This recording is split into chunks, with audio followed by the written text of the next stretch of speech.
జై శ్రీరామ్ అందరికీ.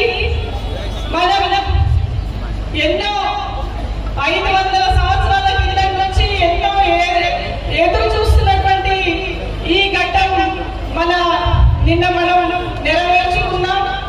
ఏదైతే అయోధ్యలో రామ మందిర నిర్మాణం కోసం మన హైందవ హిందూ బంధువులందరూ ఎన్ని రోజుల నుంచి కలగా మిగిలిపోయి ఉండే, ఇంత మంచి మన పండగ వాతావరణంలో బాలరాముని విగ్రహాన్ని నిన్న మనం ప్రతిష్టాపించుకోవడం చాలా సంతోషకరమైనటువంటి విషయం. అలాగే ఈరోజు మన తాండూరులో నిన్న ఈ రోజు 2 రోజుల నుంచి అంగరంగ వైభవంగా ఎంత ఘనంగా జరుపుకున్నామో మన తాండూరులో అందరూ ఎక్కడ నలుమూలల నుంచి ఏ మందిరంలో అయినా సరే, ఏ వీధుల్లో అయినా సరే, ఎక్కడైనా సరే మన అంగరంగ వైభవంగా ఇళ్ళ నుంచి ఉత్సవాలు జరుగుతున్నాయి. అలాంటి మంచి కార్యక్రమానికి నన్ను ఇక్కడ ఆహ్వానించినందుకు ప్రత్యేకంగా గోశాల యాజమాన్యానికి ధన్యవాదాలు తెలియజేస్తున్నాను.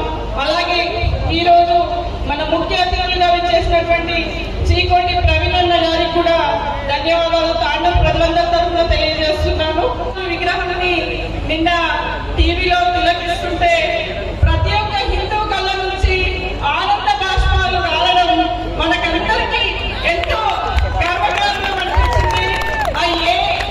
ఎవరిని చూసినా మనకి కళ్ళ నుంచి నీళ్ళు వచ్చినాయో తెలియదు, కానీ ఆ రాముడి విగ్రహాన్ని చూస్తుంటే అది ఏంటో తెలియదు, ప్రతి ఒక్కరి కళ్ళ నుంచి నిన్న ఆనంద బాష్పాలు వస్తున్నాయి. ఇది చాలా మనందరికీ హిందువులందరికీ కూడా గొప్ప విషయం ఇది.